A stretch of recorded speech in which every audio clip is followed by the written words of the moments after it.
Zertifikat B1 Modul Hören Modellsatz Hören Teil 1 Sie hören nun 5 kurze Texte. Sie hören jeden Text zweimal. Zu jedem Text lösen Sie 2 Aufgaben. Wählen Sie bei jeder Aufgabe die richtige Lösung. Lesen Sie zuerst das Beispiel. Dazu haben Sie 10 Sekunden Zeit. Viewers, अगर आप चाहते हैं किसी भी लेवल की जर्मन सीखना तो आप मुझसे कमेंट्स में राब्ता करें। मेरे चैनल को लाइक करें, सब्सक्राइब करें और बेल आइकन को क्लिक करें ताकि मेरी अपलोड होने वाली हर वीडियो आप तक पहुंचती रहे। Sie hören die Verkehrsmeldungen im Radio. Radio NR4 mit der aktuellen Verkehrsübersicht zur vollen Stunde. Es ist ruhig auf Deutschlands Straßen. Es gibt nur wenige Behinderungen. Auf der A4 Höhe Bernstedt 2 Kilometer stockender Verkehr wegen einer Baustelle. A34 zwischen Ellerbeck und Barmhorst 3 Kilometer Stau wegen eines Unfalls. Und noch ein wichtiger Hinweis. Aufgrund eines Gefahrentransports wird die A6 zwischen Helmholtz und Arnberg heute um 22 Uhr gesperrt.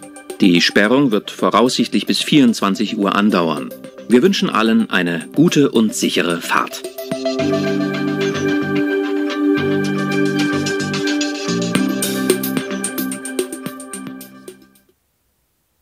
Sie hören jetzt den Text noch einmal.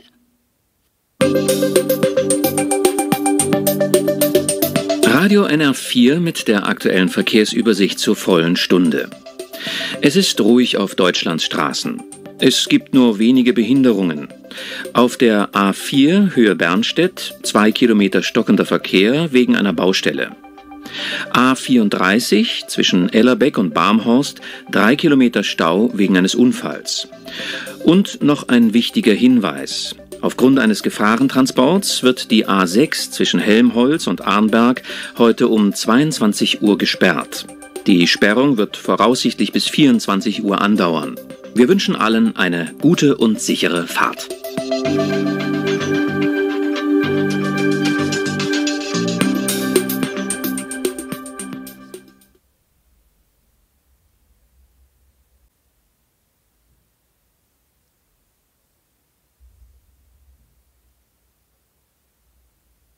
Lesen Sie nun die Aufgaben 1 und 2. Dazu haben Sie 10 Sekunden Zeit.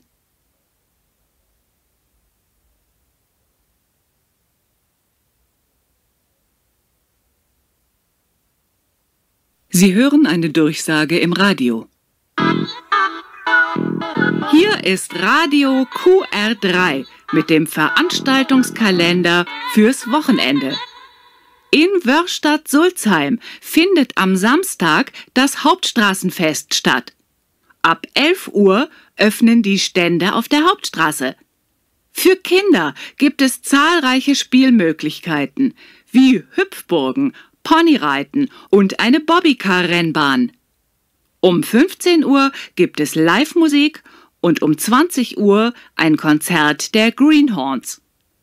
Parkmöglichkeiten für Autofahrer gibt es entlang der Bundesstraße 420. Dort fährt ebenfalls der Sonderbus zum Bahnhof Wörrstadt ab. Sie hören jetzt den Text noch einmal. Hier ist Radio QR3 mit dem Veranstaltungskalender fürs Wochenende. In Wörrstadt-Sulzheim findet am Samstag das Hauptstraßenfest statt. Ab 11 Uhr öffnen die Stände auf der Hauptstraße. Für Kinder gibt es zahlreiche Spielmöglichkeiten, wie Hüpfburgen, Ponyreiten und eine Bobbycar-Rennbahn. Um 15 Uhr gibt es Live-Musik und um 20 Uhr ein Konzert der Greenhorns. Parkmöglichkeiten für Autofahrer gibt es entlang der Bundesstraße 420. Dort fährt ebenfalls der Sonderbus zum Bahnhof Wörrstadt ab. Lesen Sie nun die Aufgaben 3 und 4. Dazu haben Sie 10 Sekunden Zeit.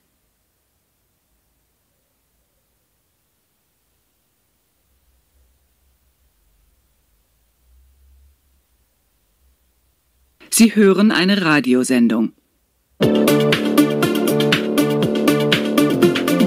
Und hier ist Radio XXL mit den XXL Superhits von gestern und heute. Heute wieder mit den Liederwünschen unserer Zuhörerinnen und Zuhörer. Rufen Sie uns an unter 0800 123 447 und wünschen Sie sich Ihren persönlichen Hit.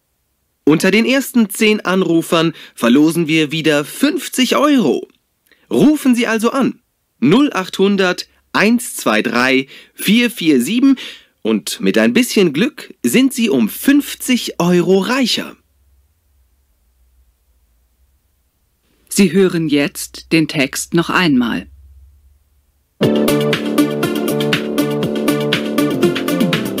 Und hier ist Radio XXL mit den XXL Superhits von gestern und heute.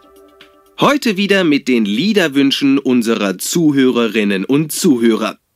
Rufen Sie uns an unter 0800 123 447 und wünschen Sie sich Ihren persönlichen Hit. Unter den ersten 10 Anrufern verlosen wir wieder 50 €. Rufen Sie also an 0800 123 447 und mit ein bisschen Glück sind Sie um 50 € reicher.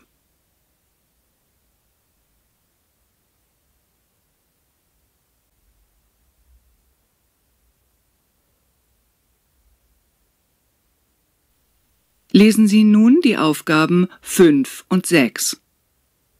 Dazu haben Sie 10 Sekunden Zeit.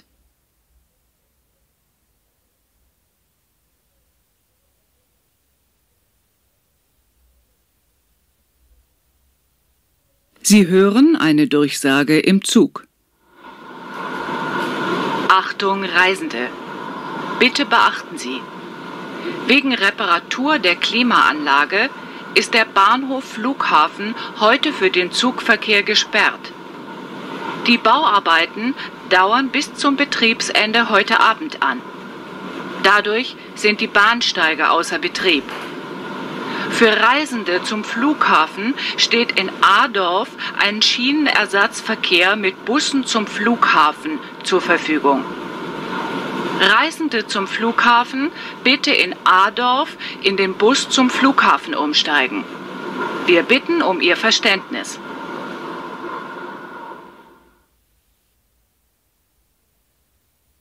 Sie hören jetzt den Text noch einmal. Achtung, Reisende! Bitte beachten Sie: Wegen Reparatur der Klimaanlage ist der Bahnhof Flughafen heute für den Zugverkehr gesperrt. Die Bauarbeiten dauern bis zum Betriebsende heute Abend an. Dadurch sind die Bahnsteige außer Betrieb. Für Reisende zum Flughafen steht in Adorf ein Schienenersatzverkehr mit Bussen zum Flughafen zur Verfügung. Reisende zum Flughafen bitte in Adorf in den Bus zum Flughafen umsteigen. Wir bitten um Ihr Verständnis.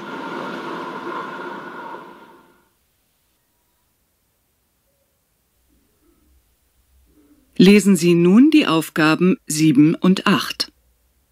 Dazu haben Sie 10 Sekunden Zeit.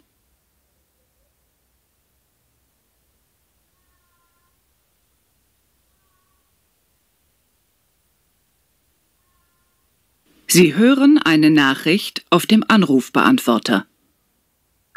Hallo Jörg, hier ist Andrea. Ich rufe wegen morgen an. Wir wollten doch wandern gehen. Den anderen, also Paula und Hans, ist das aber zu stressig. Ich glaube, die beste Idee wäre, dass wir uns am Grillplatz treffen. Es ist heute zwar nicht so heiß wie gestern, aber morgen soll es tagsüber noch mal so richtig schön werden. Bring also irgendwas mit. Bratwurst oder so. Und auch was zu trinken. Und wenn das vorhergesagte Gewitter kommt, sind wir ja in der Grillhütte sicher. Sie hören jetzt den Text noch einmal. Hallo Jörg, hier ist Andrea. Ich rufe wegen morgen an. Wir wollten doch wandern gehen. Den anderen, also Paula und Hans, ist das aber zu stressig. Ich glaube, die beste Idee wäre, dass wir uns am Grillplatz treffen. Es ist heute zwar nicht so heiß wie gestern, aber morgen soll es tagsüber noch mal so richtig schön werden. Bring also irgendwas mit. Bratwurst oder so. Und auch was zu trinken. Und wenn das vorhergesagte Gewitter kommt, sind wir ja in der Grillhütte sicher.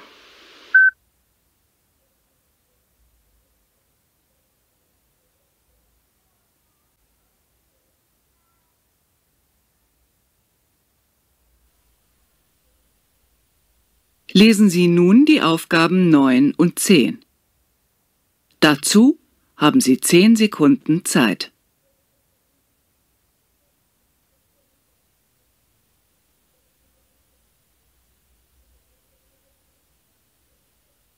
Sie hören eine Nachricht auf dem Anrufbeantworter.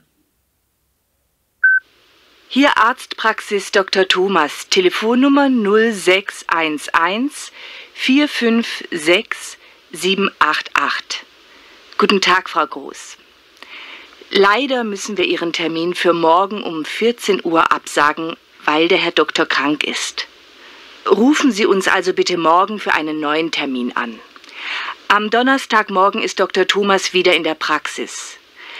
Wenn Sie große Schmerzen haben, können Sie auch zur Vertretung Frau Dr. Krämer, Telefon 815 0815 gehen und sich dort behandeln lassen. Vielen Dank und auf Wiederhören. Sie hören jetzt den Text noch einmal. Hier Arztpraxis Dr. Thomas, Telefonnummer 0611 456 788. Guten Tag, Frau Groß. Leider müssen wir Ihren Termin für morgen um 14 Uhr absagen, weil der Herr Doktor krank ist. Rufen Sie uns also bitte morgen für einen neuen Termin an. Am Donnerstagmorgen ist Dr. Thomas wieder in der Praxis. Wenn Sie große Schmerzen haben, können Sie auch zur Vertretung Frau Dr. Krämer, Telefon 815 0815 gehen und sich dort behandeln lassen. Vielen Dank und auf Wiederhören.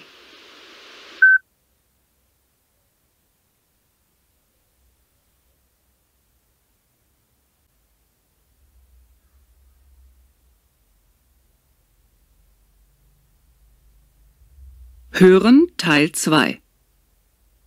Sie hören nun einen Text. Sie hören den Text einmal. Dazu lösen Sie 5 Aufgaben. Wählen Sie bei jeder Aufgabe die richtige Lösung. A, B oder C. Lesen Sie jetzt die Aufgaben 11 bis 15. Dazu haben Sie 60 Sekunden Zeit. Sie nehmen an einer Studienreise in die Mongolei teil und besuchen dazu eine Informationsveranstaltung.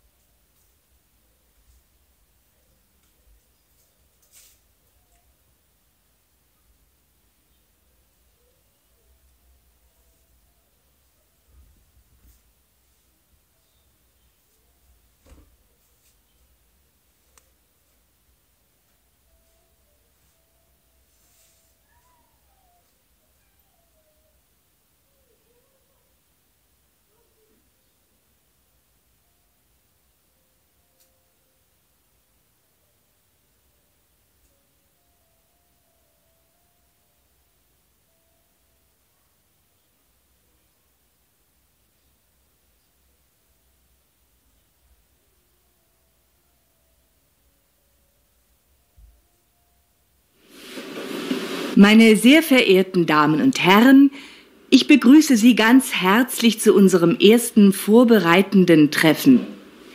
Mein Name ist Johanna Hild und ich begleite Sie durch die erste Hälfte des Abends.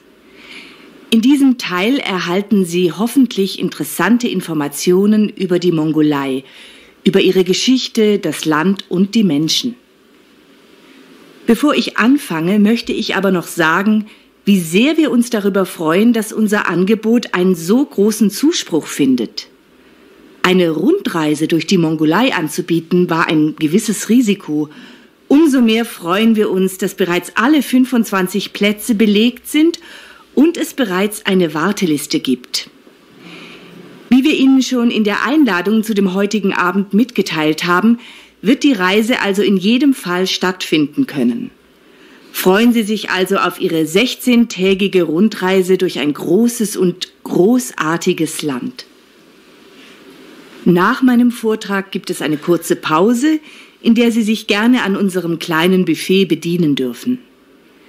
Danach wird Ihr Reiseleiter, Herr Timur Hashbatin, alles Wichtige, was Sie vor Beginn der Reise erledigen müssen, mit Ihnen besprechen und Ihnen einen ersten allgemeinen Überblick über den Ablauf der Reise geben.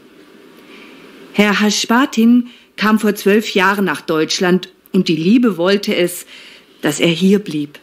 Er hat schon viele Gruppen durch die Mongolei begleitet und verbringt dort mit seiner Familie 3 Monate im Jahr. Sie haben auf Ihrem Platz eine Mappe gefunden, in der wir für Sie die wichtigsten Informationen des heutigen Abends und der beiden folgenden zusammengestellt haben, sowie alles, was zur Organisation der Reise gehört. Herr Hashbatin wird diesen Teil, wie bereits gesagt, ausführlich mit Ihnen besprechen. Ich möchte Sie aber trotzdem bitten, die Mappe bis zum nächsten Treffen noch einmal genau durchzulesen, damit eventuelle Fragen und Unsicherheiten noch rechtzeitig besprochen und geklärt werden können.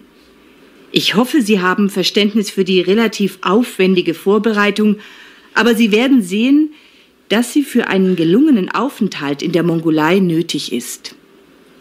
Ich möchte Ihnen jetzt zunächst kurz etwas über die Geschichte der Mongolei erzählen. Sie finden in Ihrer Mappe ein Blatt mit den wichtigsten Daten dazu, sowie eine kleine Literaturliste, falls Sie sich genauer mit diesem Thema befassen möchten. In dieser Liste finden Sie auch die meiner Meinung nach besten Reiseführer. Etwas mehr und ausführlicher möchte ich auf Kultur, Land und Leute eingehen, denn ich habe dort 5 Jahre gelebt und hoffe, Ihnen mit meiner Erfahrung helfen zu können. Diesen Teil finden Sie in der Mappe auf den Seiten 5 und 6 unter Tipps. Die Menschen in der Mongolei sind ausgesprochen gastfreundlich. Aber Sie wissen ja, andere Länder, andere Sitten. Ein paar Dinge im Umgang mit den Menschen sollten Sie beherzigen. Natürlich können Sie gerne nach meinem Vortrag noch Fragen stellen. Zur Geschichte. Die Mongolei ist ein Landstrich.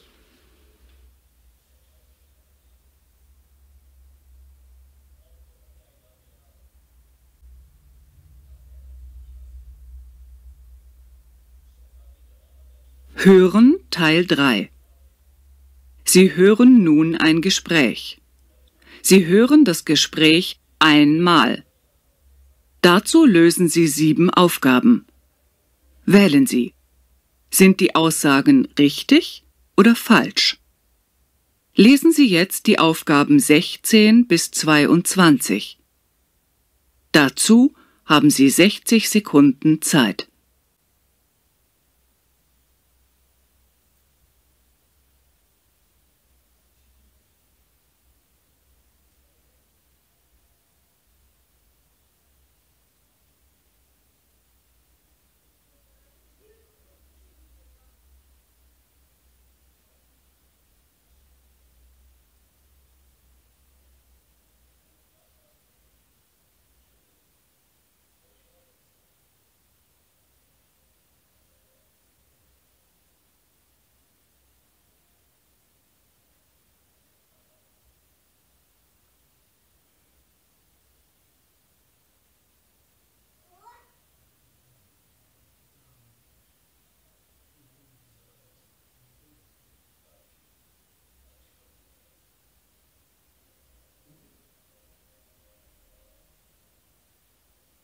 Sie sitzen im Bus und hören, wie sich 2 Schüler über eine Klassenfahrt unterhalten.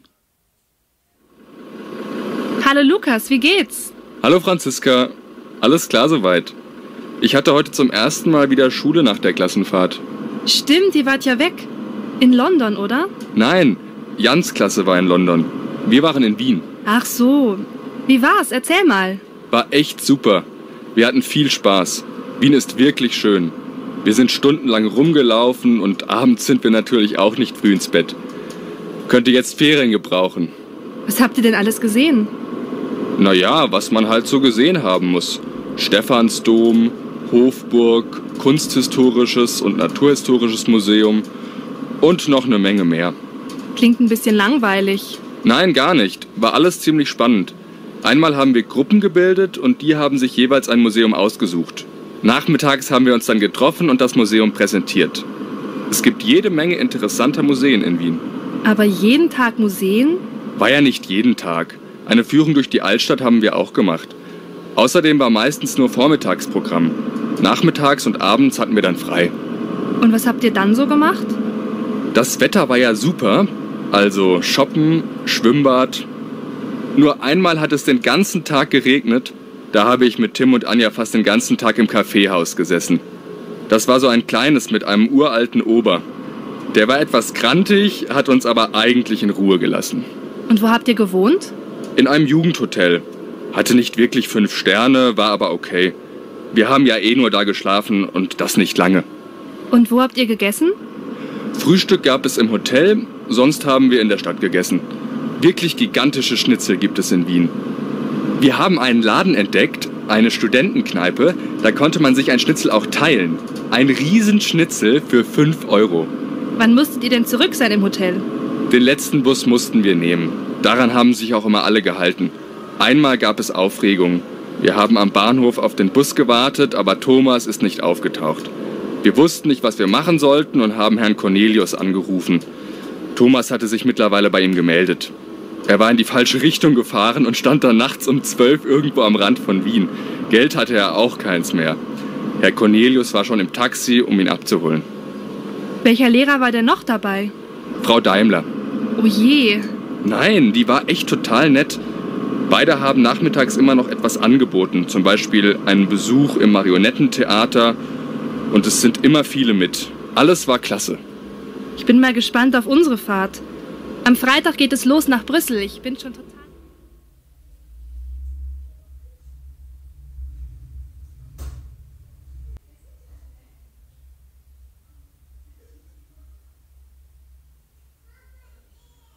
Hören Teil 4. Sie hören nun eine Diskussion. Sie hören die Diskussion 2-mal. Dazu lösen Sie 8 Aufgaben. Ordnen Sie die Aussagen zu. Wer sagt was? Lesen Sie jetzt die Aussagen 23 bis 30. Dazu haben Sie 60 Sekunden Zeit. Die Moderatorin der Radiosendung 5 nach 8 diskutiert mit der Au-pair-Mutter Erika Müller und dem Leiter einer Au-pair-Agentur Holger Tausch zum Thema Kinderbetreuung durch Au-pairs, Entlastung oder zusätzliche Belastung für Familien.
Liebe Hörerinnen und Hörer, herzlich willkommen zu unserer Sendung 5 nach 8.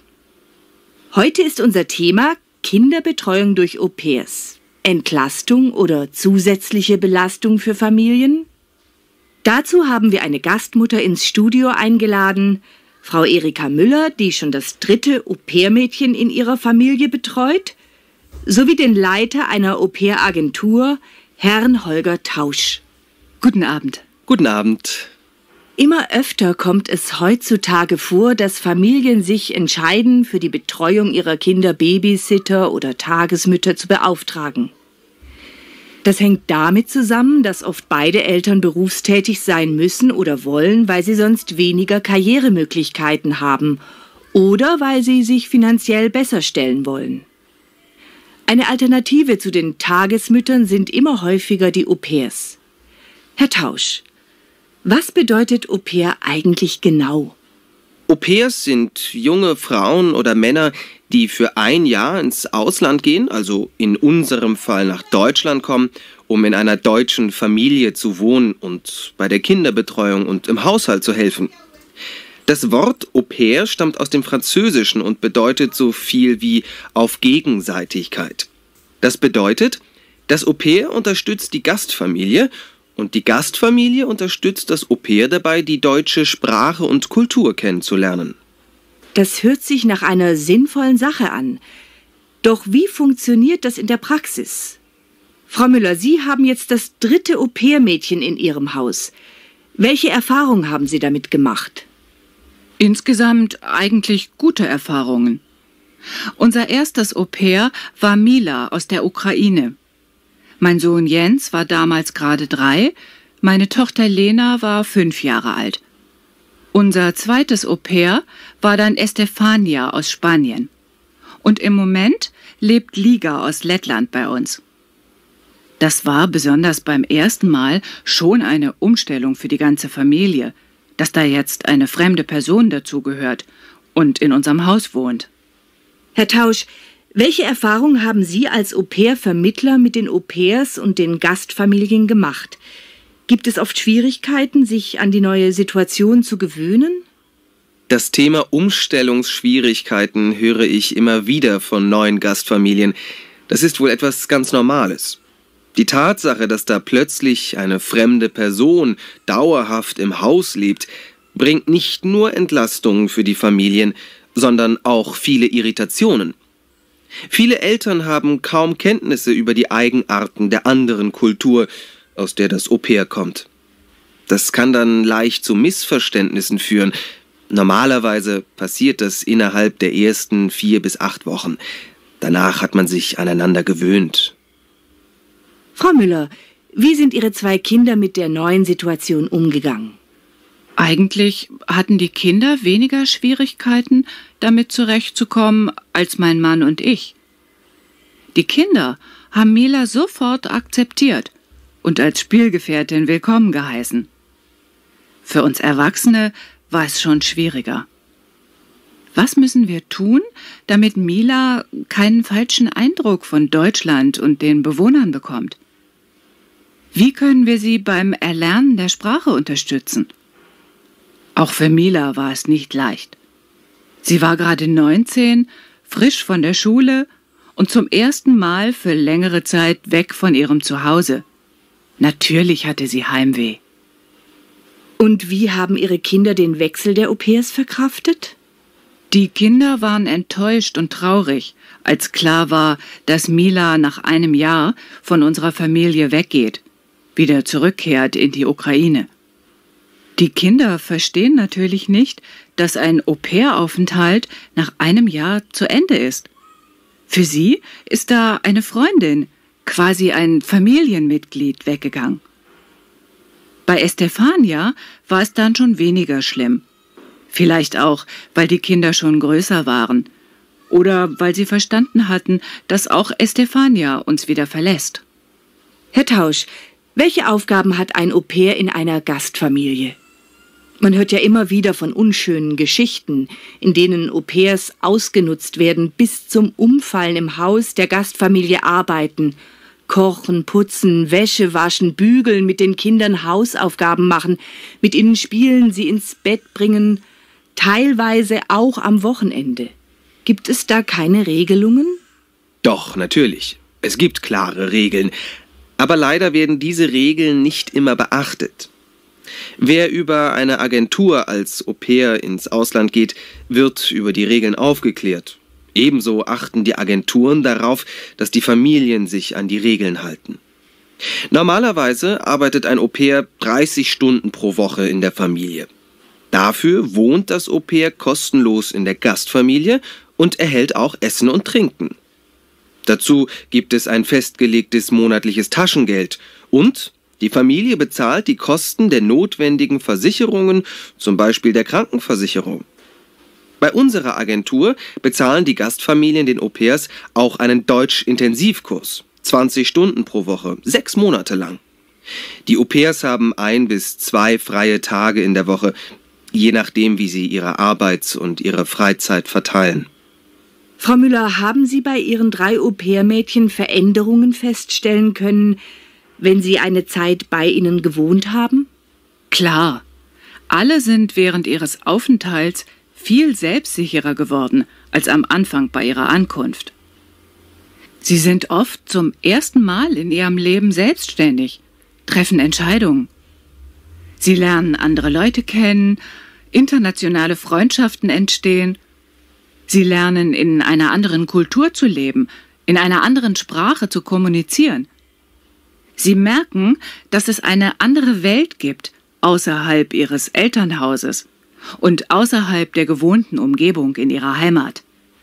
Und ich glaube, dass das doch insgesamt eine positive Erfahrung für sie ist. Frau Müller, Herr Tausch, unsere Sendezeit ist leider um. Vielen Dank für das interessante und informative Gespräch. Sie hören jetzt die Diskussion noch einmal.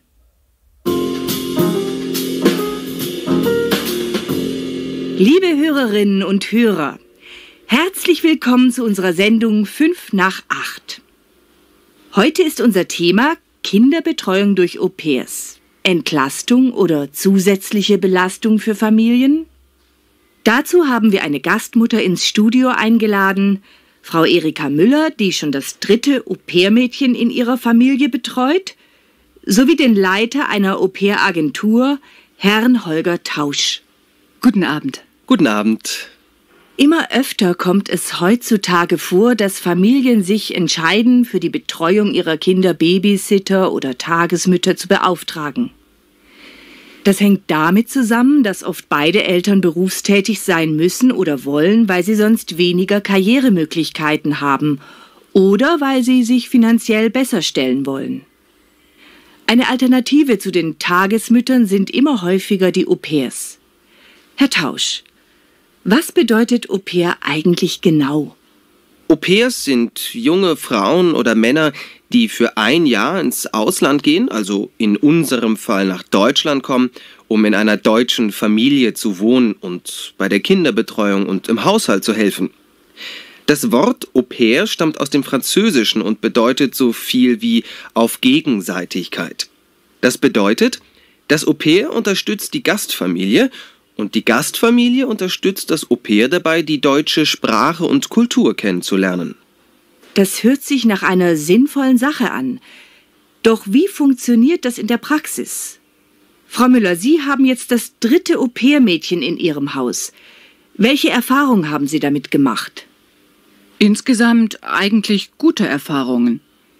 Unser erstes Au-pair war Mila aus der Ukraine. Mein Sohn Jens war damals gerade 3, meine Tochter Lena war 5 Jahre alt. Unser zweites Au-pair war dann Estefania aus Spanien. Und im Moment lebt Liga aus Lettland bei uns. Das war besonders beim ersten Mal schon eine Umstellung für die ganze Familie, dass da jetzt eine fremde Person dazugehört und in unserem Haus wohnt. Herr Tausch, welche Erfahrungen haben Sie als Au-pair-Vermittler mit den Au-pairs und den Gastfamilien gemacht? Gibt es oft Schwierigkeiten, sich an die neue Situation zu gewöhnen? Das Thema Umstellungsschwierigkeiten höre ich immer wieder von neuen Gastfamilien. Das ist wohl etwas ganz Normales. Die Tatsache, dass da plötzlich eine fremde Person dauerhaft im Haus lebt, bringt nicht nur Entlastungen für die Familien, sondern auch viele Irritationen. Viele Eltern haben kaum Kenntnisse über die Eigenarten der anderen Kultur, aus der das Au-pair kommt. Das kann dann leicht zu Missverständnissen führen. Normalerweise passiert das innerhalb der ersten 4 bis 8 Wochen. Danach hat man sich aneinander gewöhnt. Frau Müller, wie sind Ihre 2 Kinder mit der neuen Situation umgegangen? Eigentlich hatten die Kinder weniger Schwierigkeiten, damit zurechtzukommen, als mein Mann und ich. Die Kinder haben Mila sofort akzeptiert und als Spielgefährtin willkommen geheißen. Für uns Erwachsene war es schon schwieriger. Was müssen wir tun, damit Mila keinen falschen Eindruck von Deutschland und den Bewohnern bekommt? Wie können wir sie beim Erlernen der Sprache unterstützen? Auch für Mila war es nicht leicht. Sie war gerade 19, frisch von der Schule und zum ersten Mal für längere Zeit weg von ihrem Zuhause. Natürlich hatte sie Heimweh. Und wie haben Ihre Kinder den Wechsel der Au-pairs verkraftet? Die Kinder waren enttäuscht und traurig, als klar war, dass Mila nach einem Jahr von unserer Familie weggeht, wieder zurückkehrt in die Ukraine. Die Kinder verstehen natürlich nicht, dass ein Au-pair-Aufenthalt nach einem Jahr zu Ende ist. Für sie ist da eine Freundin, quasi ein Familienmitglied, weggegangen. Bei Estefania war es dann schon weniger schlimm. Vielleicht auch, weil die Kinder schon größer waren. Oder weil sie verstanden hatten, dass auch Estefania uns wieder verlässt. Herr Tausch, welche Aufgaben hat ein Au-pair in einer Gastfamilie? Man hört ja immer wieder von unschönen Geschichten, in denen Au-pairs ausgenutzt werden, bis zum Umfallen im Haus der Gastfamilie arbeiten, kochen, putzen, Wäsche waschen, bügeln, mit den Kindern Hausaufgaben machen, mit ihnen spielen, sie ins Bett bringen, teilweise auch am Wochenende. Gibt es da keine Regelungen? Doch, natürlich. Es gibt klare Regeln. Aber leider werden diese Regeln nicht immer beachtet. Wer über eine Agentur als Au-pair ins Ausland geht, wird über die Regeln aufgeklärt. Ebenso achten die Agenturen darauf, dass die Familien sich an die Regeln halten. Normalerweise arbeitet ein Au-pair 30 Stunden pro Woche in der Familie. Dafür wohnt das Au-pair kostenlos in der Gastfamilie und erhält auch Essen und Trinken. Dazu gibt es ein festgelegtes monatliches Taschengeld und die Familie bezahlt die Kosten der notwendigen Versicherungen, zum Beispiel der Krankenversicherung. Bei unserer Agentur bezahlen die Gastfamilien den Au-pairs auch einen Deutsch-Intensivkurs. 20 Stunden pro Woche, 6 Monate lang. Die Au-pairs haben 1 bis 2 freie Tage in der Woche, je nachdem, wie sie ihre Arbeit und ihre Freizeit verteilen. Frau Müller, haben Sie bei Ihren 3 Au-pair-Mädchen Veränderungen feststellen können, wenn sie eine Zeit bei Ihnen gewohnt haben? Klar. Alle sind während ihres Aufenthalts viel selbstsicherer geworden als am Anfang bei ihrer Ankunft. Sie sind oft zum ersten Mal in ihrem Leben selbstständig, treffen Entscheidungen. Sie lernen andere Leute kennen, internationale Freundschaften entstehen. Sie lernen, in einer anderen Kultur zu leben, in einer anderen Sprache zu kommunizieren. Sie merken, dass es eine andere Welt gibt, außerhalb ihres Elternhauses und außerhalb der gewohnten Umgebung in ihrer Heimat. Und ich glaube, dass das doch insgesamt eine positive Erfahrung für sie ist. Frau Müller, Herr Tausch, unsere Sendezeit ist leider um. Vielen Dank für das interessante und informative Gespräch.